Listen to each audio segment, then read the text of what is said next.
नमस्कार, जय हिंद। आप सभी का स्वागत है। एक ताज़ा खबर आ रही है। सैम ऑल्टमैन जो कि आपके सीईओ रहे हैं ओपन एआई के, चैट जीपीटी के रचयिता जो रहे, उन्हें हटा दिया गया अपनी कंपनी से। सोचिए, अपनी कंपनी से निकाल दिया गया है। क्या बड़ी बात की जा रही है।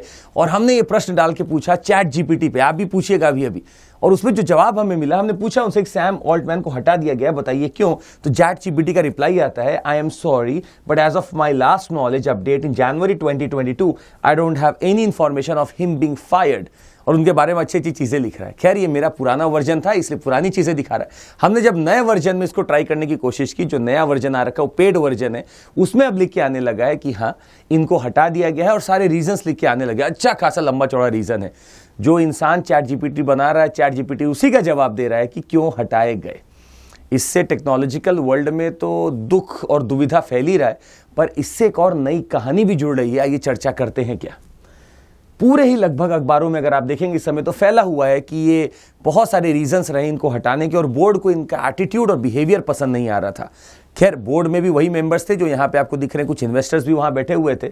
और एक ने तो ये तक बोल दिया कि माइक्रोसॉफ्ट ने ओपन एआई को बैक किया है, तो चूंकि वो बैक कर रहा है, अच्छा खासा सपोर्ट कर रहा है, इन्वेस्ट कर रहा है, तो इसके हिसाब से चीज़ें हो रही हैं। और ये पहली बार ऐसा नहीं है कि कोई कंपनी जब दूसरे को हायर करती है या किसी को ओवरटेक कर लेती है तो वहाँ की सारी चीज़ों को रिशफल कर दिया जाता है। ऐसा इलॉन मस्क साहब की केस में भी हमें दिखा और यहाँ पे भी दिख रहा है। खैर, माइक्रोसॉफ्ट का जो जवाब आता है, सत्या नडेला साहब जवाब देते हैं। उन्होंने बोला कि मुझे ऐसा पता ही नहीं कि ऐसा कुछ हुआ है, ये मेरी नॉलेज के परे है, मैं अभी ढूंढता हूं जाके ऐसा क्या हुआ है। पर वो बोले कि मेरा ट्रस्ट और मेरा फेथ ओपन एआई में बना हुआ है, चैट जीपीटी पे बना हुआ है, let's see what happens now. तो ये माइक्रोसॉफ्ट की तरफ से वर्जन आता है। खैर, इस सब के पीछे कहानी याद आती है।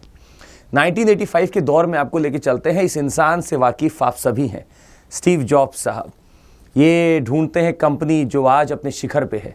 और इस कंपनी में 1985 में जब ये बैठते हैं तो इन्हीं के बोर्ड ऑफ डायरेक्टर्स ने इनके खिलाफ प्रस्ताव जारी कर दिया और इनको निकाल दिया अपनी ही कंपनी से।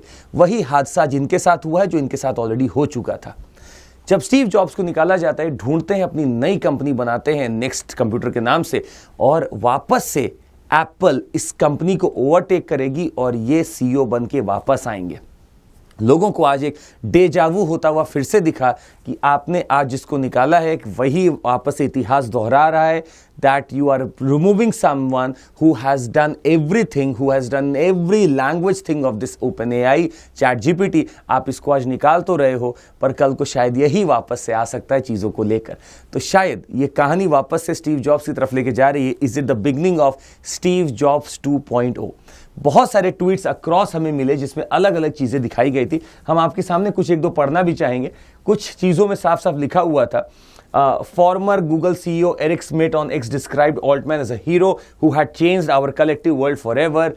बहुत सारे चीज़ों ने यहाँ लोगों ने बताया कि बहुत सरप्राइज भी हुए लोग। कुछ लोगों को वाकई विश्वास नहीं हो रहा था कि ऐसा भी हो सकता है, but it has now happened. अब रीज़न क्या दिया ओपन एआई ने समझने का। ओपन एआई या चैट जीपीटी जो इसको बनाया है, उसने क्या बोला, he was not consistently candid in his communications. मतलब वो कम्युनिकेशन ठीक तरीके से नहीं कर पा रहे थे, कुछ चीज़ों की तरफ ट्रांसपेरेंसी नहीं थी उनकी। और ये भी बोल रहा है कि वो हैम्पर कर रहे थे बोर्ड के डिसीजंस को, कोई एक्टिविटी लेने के लिए, कोई प्रैक्टिस करने के लिए वो हैम्पर कर रहे थे उनके डिसीजंस को। इसीलिए उनको यहाँ प्रस्ताव पारित होता है कि उनको हटा दिया जाए। खैर, according to the tech company now, जो अभी नए वहां पे सीईओ बनने वाली हैं, वो है Meera Murthy. She is already the chief technical officer there. She has been associated with the company since long, पर शायद अभी फिलहाल ये इंटरिम सीईओ रहेंगी।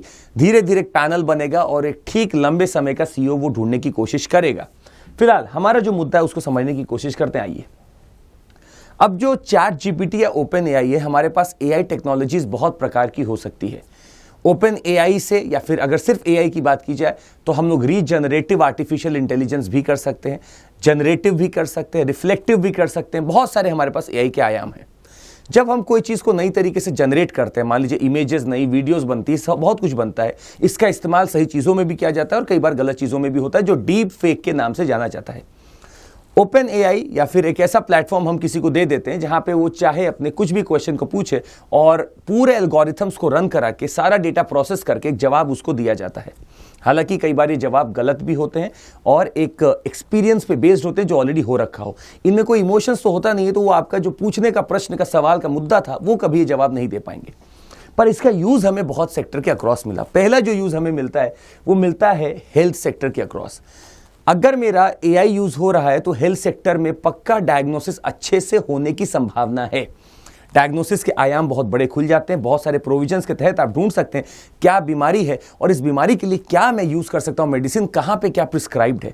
ह्यूमन माइंड का एक लिमिट हो सकता है कुछ चीजों में, हालांकि वैसे तो कोई लिमिट नहीं है, पर अगर एक डॉक्टर को एक समय पर अगर एक चीज करनी हो तो उसका एक लिमिट है। पर इस एआई के पास कोई लिमिट नहीं है, ये उसमें बहुत सारा ज्ञान भर सकता है। इसीलिए इसका पेशेंट आउटकम से लेके streamlining the health care operations, every research thing health care में बहुत बड़ा योगदान रहा है एआई का।